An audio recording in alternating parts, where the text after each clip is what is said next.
I have a question for you. 'Tis the season now and all. How many of you, when you were children, ever tried to stay up on Christmas Eve to catch a certain jolly old elf in the act? You can raise your hand.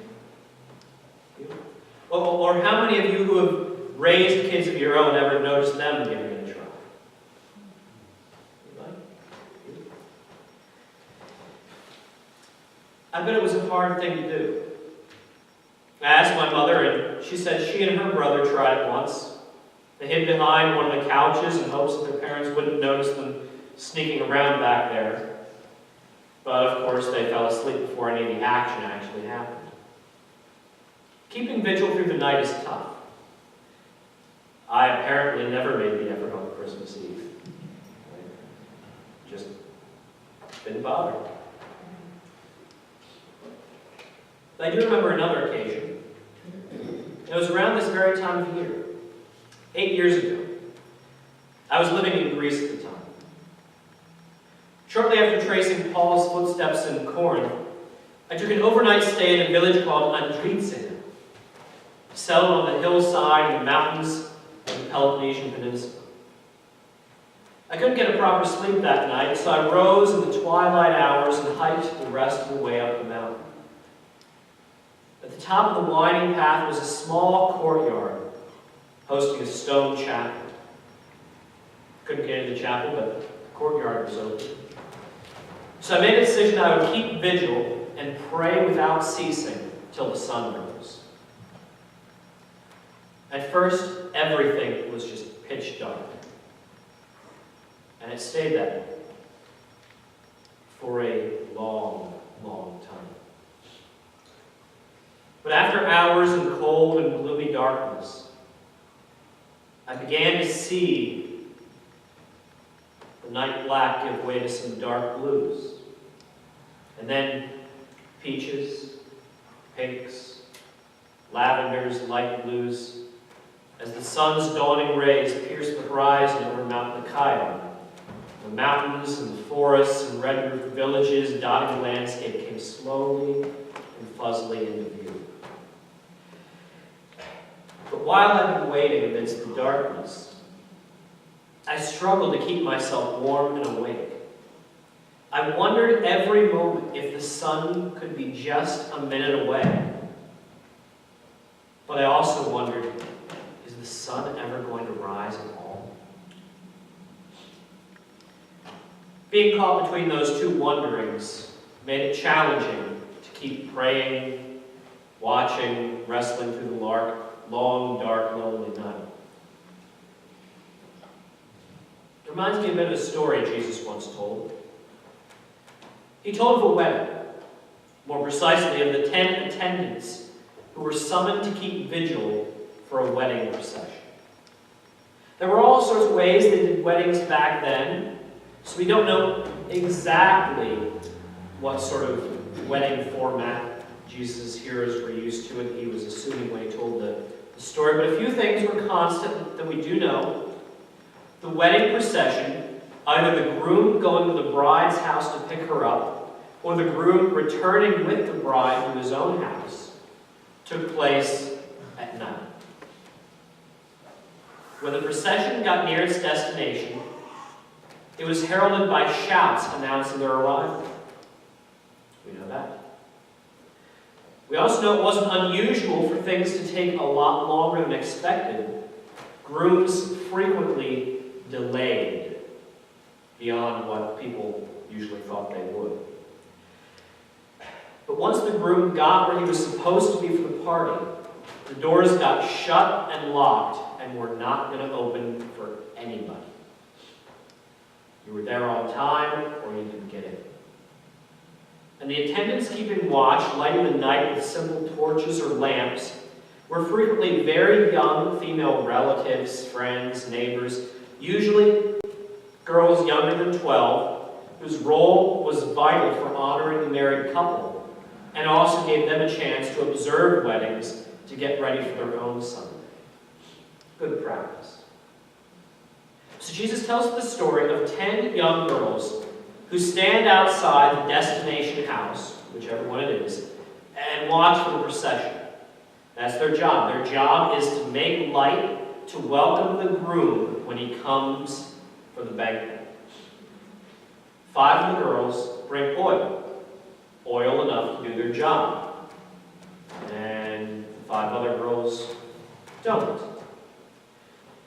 And then, since the groom takes a sweet time along the way, the hours wane on, all 10 girls doze off. But when the shouts herald the groom's approach toward midnight, the girls all wake up and try to get their lamps ready. 5 of them, the ones that have oil, have lamps that are going to work well enough, but the other 5 don't. Their lamps are not going to stay lit. There's just not enough total oil between them to light all 10. If the 5 wise girls try to share with the 5 foolish ones, then none of the lamps are guaranteed to last, and it's putting that entire part of the ceremony in jeopardy. So the 5 foolish girls have to scatter around and procure oil at the last minute, and because they're off doing that, they miss the groom's arrival and the start of the party. When they come back, they find that the 5 wise girls have already entered the feast. The door has been shut. They want to go in and join, but the groom isn't going to open it for them because their failure was an insult to the groom, to the bride, and to all the guests. They put the celebration in jeopardy by their actions. Makes you wonder, what were they thinking? What were they thinking? Well, there are 2 things they might have been thinking. On the one hand, they might have assumed that he would show up very quickly while their very small ration of oil would last. They might have assumed that he'd be very quick to come. Or they might have assumed that, well, if he's not here by now, he's surely going to take all night. He's going to sleep over wherever he is, and he'll come in the morning when there's no more need for oil. They made one of those 2 assumptions. The result of their last-minute scramble was shameful exclusion from the party, and that was a foolish path to take. The girls who came prepared for the groom to arrive, whether he arrived soon or arrived late, well, those girls enjoyed the party, and that was the fruit of their wisdom. That was Jesus' story. He told that story right after he told another one. The other story, at the end of Matthew chapter 24, illustrates 2 approaches a servant might take if his master went away on a trip to a faraway land and left him behind responsible for caring for the whole household. On the one hand, this newly appointed chief servant might choose to be responsible. The words Jesus used are faithful and wise.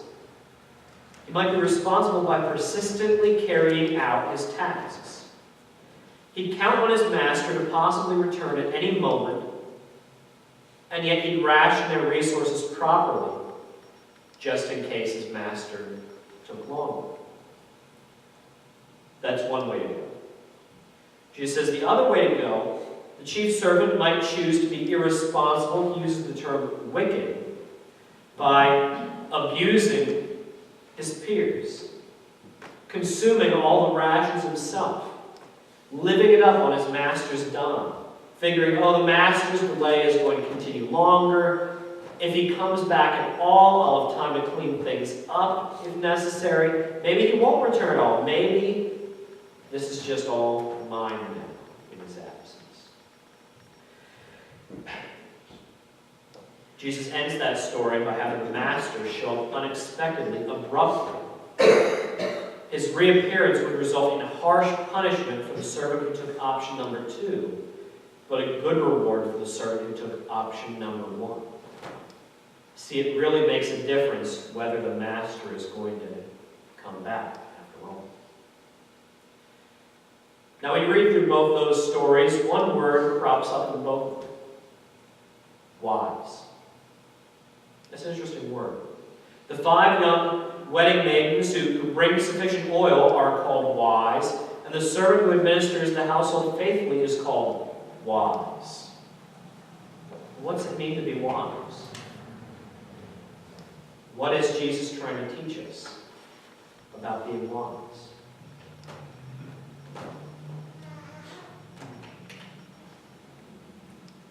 Wisdom is a tough thing to define. But I think one decent starting place is this. Wisdom is skill for navigating the world we live in. Let me say that again. Wisdom is skill for navigating the world we live in. When you have wisdom, you understand how the world works, what makes things tick, what the lay of the land is like, and the direction you ought to go to reach your destination. If you know that, you'll get by, and that's called wisdom. We read in the scriptures that the fear of the Lord is the beginning of wisdom. And why is that true? Well, it's true because real wisdom, whole world wisdom, is only possible if you're anchored in the real world and you know where you are.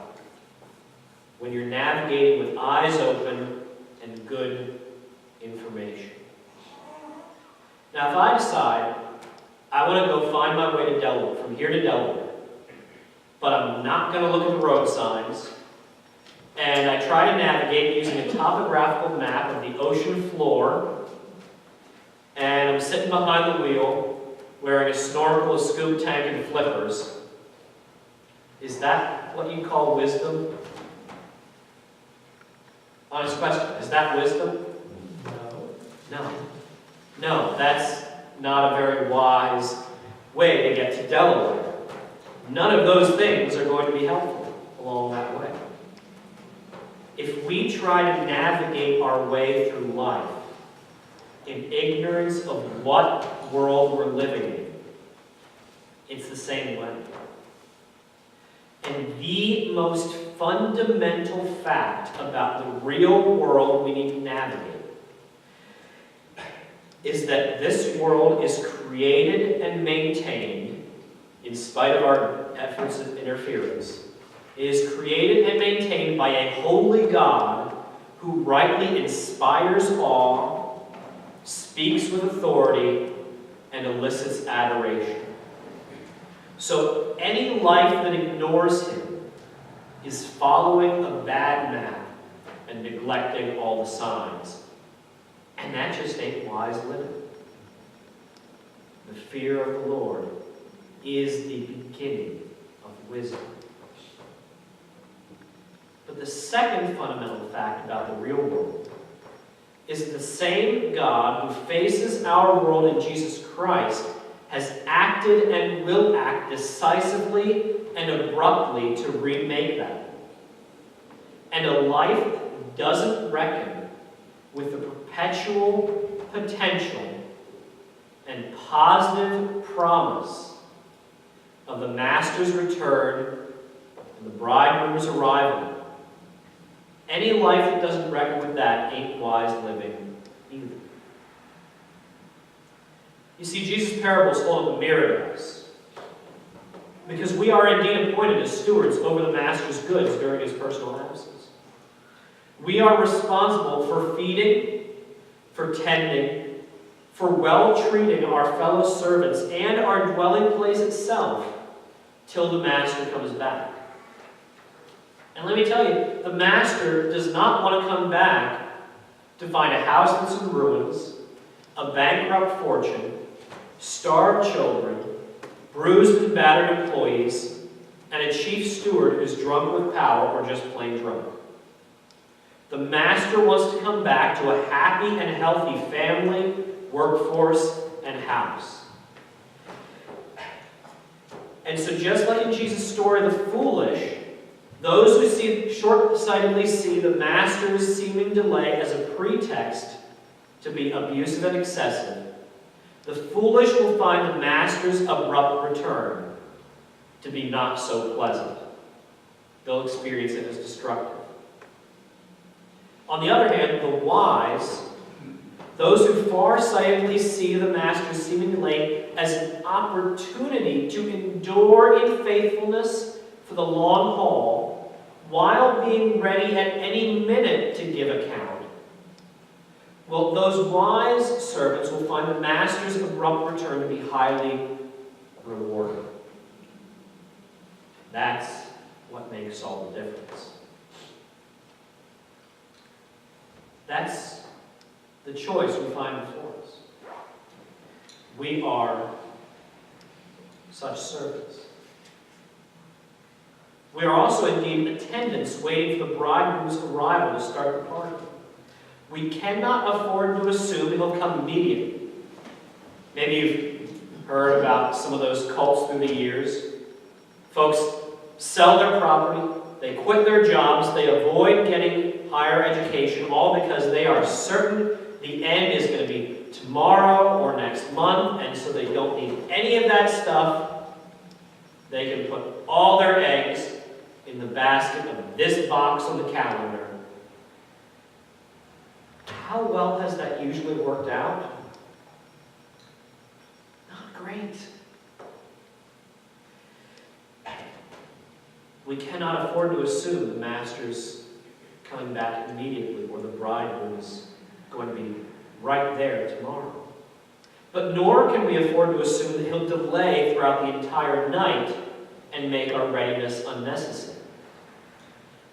Like the 5 foolish girls, either of those approaches adds up to the same result: a last-minute scramble when the bridegroom does come unexpectedly, and the very real risk of getting shut out of the party. Now, the bridegroom may very well come in between, in the midnight hours. Now, there's something else we have to admit. Keeping vigil through the night is not easy. The night can be dark. The night can be cold. Sometimes when it's so very dark and cold, it's tempting to think that the end must just be minutes away. After all, don't they say it's darkest right before the dawn? Spoiler alert, that's not true. But also sometimes when it's so dark and cold, the doubts start to creep in about whether the night could ever end, whether there will ever be brightness and warmth again. And isn't that the way it can be in our lives? We wait, and we wait, and we wait, and we watch loved ones die. And we get sick and broken. And we grieve and mourn. And we lose sight of our family and friends. We lose our sense of direction. And then we're toying with both temptations. You see, you have to recognize that the night can be very dark and very cold. A bright night is not been promised. But in the story, there's one question that matters. Are we equipped, even in the darkest and coldest hours of the night, to light the way when the bridegroom comes? In the church, when it comes to the return of Jesus, our master and bridegroom, we are big fans of making both kinds of mistakes. Let's admit it, let's be honest. We go down both of those roads all the time.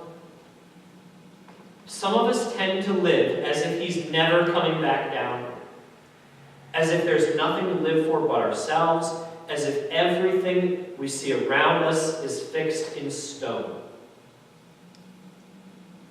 Others of us always talk as if the signs are just everywhere and we can count on being the generation who lives to see his return, and we can neglect God-given responsibilities, stewarding the environment, working for peace and justice, caring for ourselves, due prudence for our future. We can neglect those because, well, he's going to be right here, right? Both of those are dangerous approaches to put all our eggs in.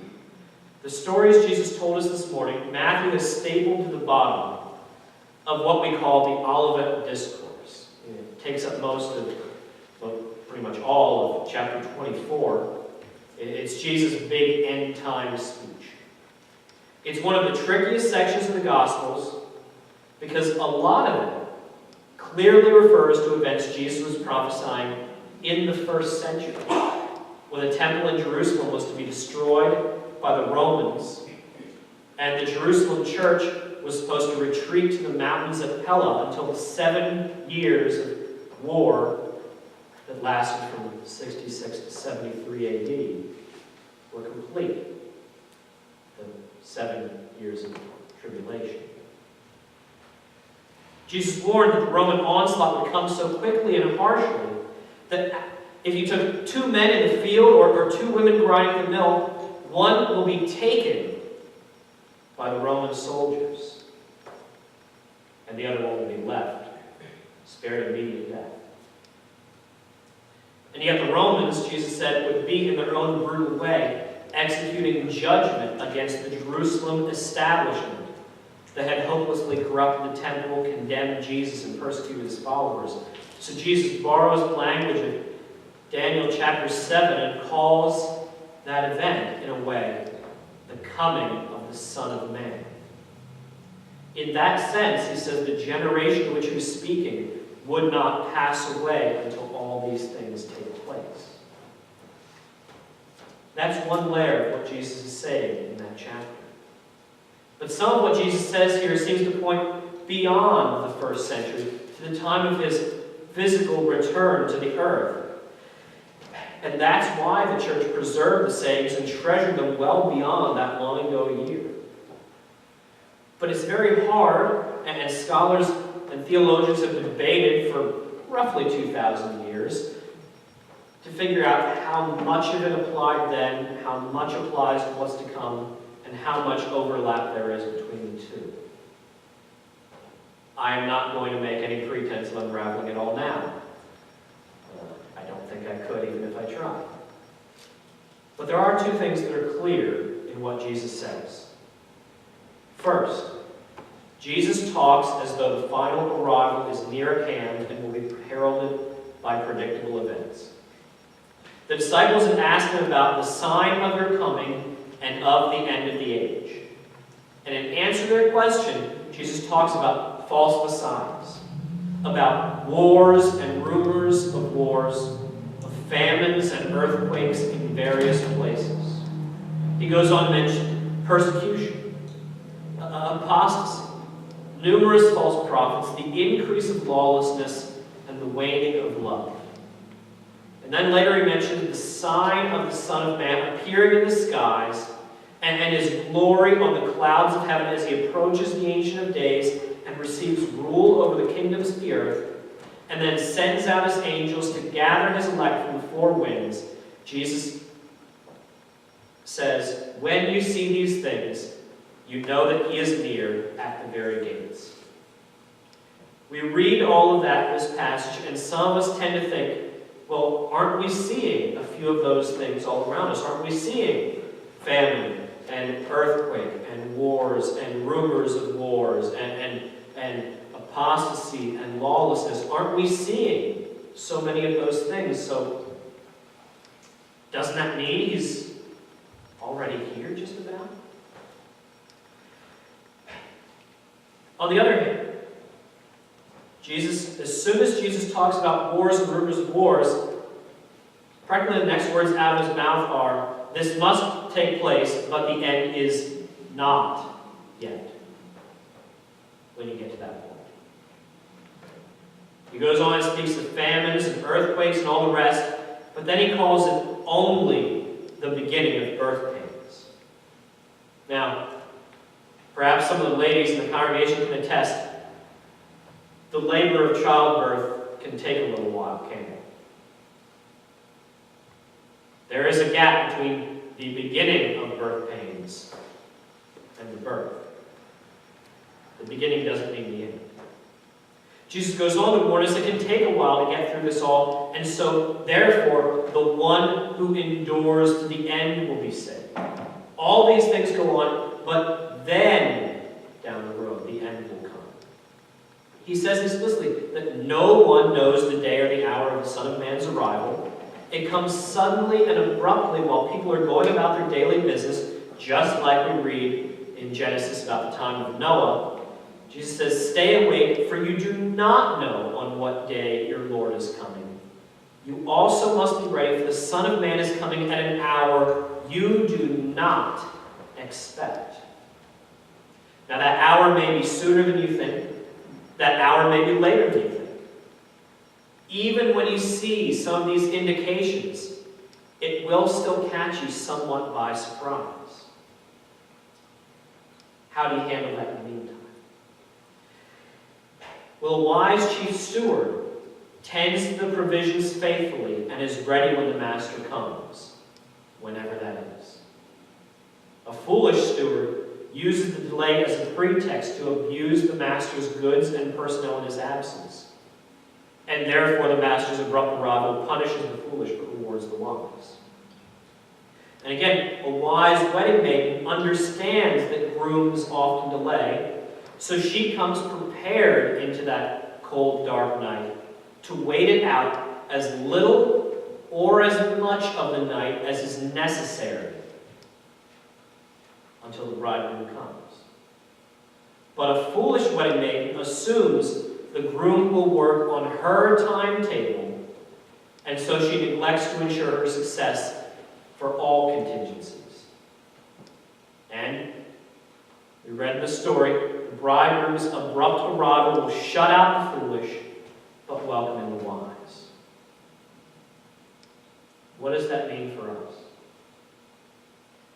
If the kingdom arrives suddenly and abruptly, at a time we can't predict, then there is a wise way to live and an unwise way to live. There's good and bad. There's skillful and incompetent ways for navigating the world. An unwise life looks like unreadiness, either banking on the wait being short so we're not ready to endure, or banking on the wait being long and so we procrastinate everything we need. But a wise life looks like perpetual readiness for the crucified and risen King to arrive, whenever that is, near or far. An unwise life looks like faithlessness to the master or bridegroom. An unwise life dishonors the master by arrogating to oneself authority over the household and abusing what the master has entrusted us with. An unwise life dishonors the bridegroom by jeopardizing the party through our failure to be ready to celebrate. But a wise life looks like faithfulness. We faithfully steward what the master trusts us with. We faithfully stay equipped to celebrate him when he approaches for the party. An unwise life might look like feeble expectancy, like losing faith in the future return of Jesus, dismissing it as a myth, calling it a failed hope, relegating it to irrelevance in our lives. If we choose an unwise life, we might start scoffing and doubting and asking ourselves, where is the promise of his coming? For ever since the fathers fell asleep, all things are continuing as they were from the beginning of creation. In an unwise life, we look around, we see the same rhythm keeping pace in our own lives. We assume the Lord is slow, or perhaps gone for good. That would be an unwise way to live. But an unwise life also might look like apocalyptic burden, losing faith in Jesus' warnings, assuming we can read the signs so clearly and uniquely in ways that no past or future generation possibly could see them better. And that's unwise and risky too. Because if we go down that road, we'll never build up the discipline for endurance. And we won't stay ready if he takes longer than we think he's going to. A wise life looks like an enduring expectation that no time can abate, a certain conviction that the Lord's patience cannot diminish the probability of his promise Christ will return very suddenly and change everything, whether the coming day of God is sooner or later. An unwise life looks like a life centered around the mundane and the merely human. For as in those days before the flood they were eating and drinking, marrying and giving in marriage, so will be the coming of the Son of Man. The foolish servant and foolish wedding maidens in the parables consume their days and hours in eating, drinking, earning, spending, sleeping, conserving, the ordinary things of life, taken to excess and placed at the center. The problem is that's not where they fit, and that's unwise. A wise life is anchored in advance in God's reign, in the Master's return, in the bridegroom's arrival, the kingdom of God established through the Son of Man. Even before the Master returns, the wise servant is absorbed in diligently and faithfully executing the Master's business. Even before the bridegroom arrives, the wise wedding maiden is absorbed in keeping her post and remaining equipped for the bridegroom's party.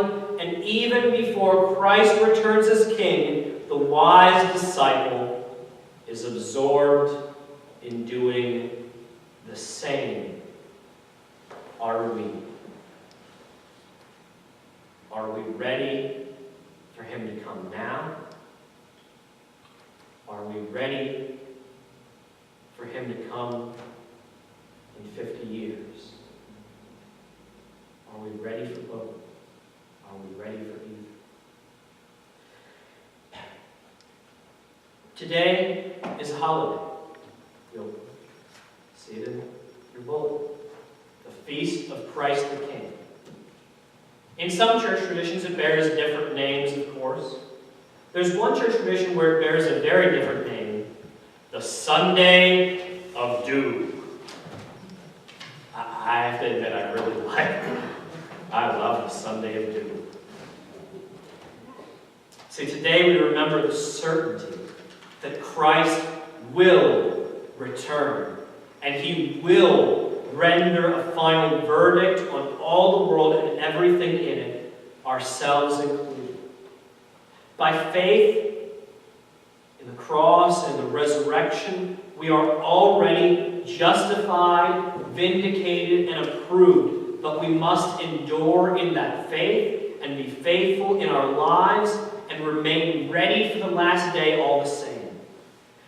And to be ready, we live lives of holiness and godliness, waiting for and hastening the coming day of God.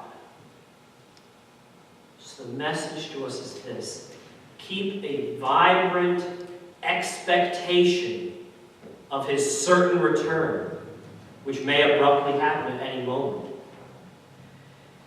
And be equipped to endure from the long haul in case that abrupt moment tarries longer. But in readiness for that certain moment of uncertain timing, be diligent to be found by him without spot or blemish, and at peace, and count the patience of our Lord, which draws out the night, as actually being salvation, even when the night is cold and dark. The night may well be cold and dark, and midnight approaching. But according to his promise, we are waiting for new heavens and a new earth in which righteousness dwells. So watch therefore, for you know neither the day nor the hour. Be wise according to the promise of the Lord, which can never fail. Thanks be to God. Let us pray.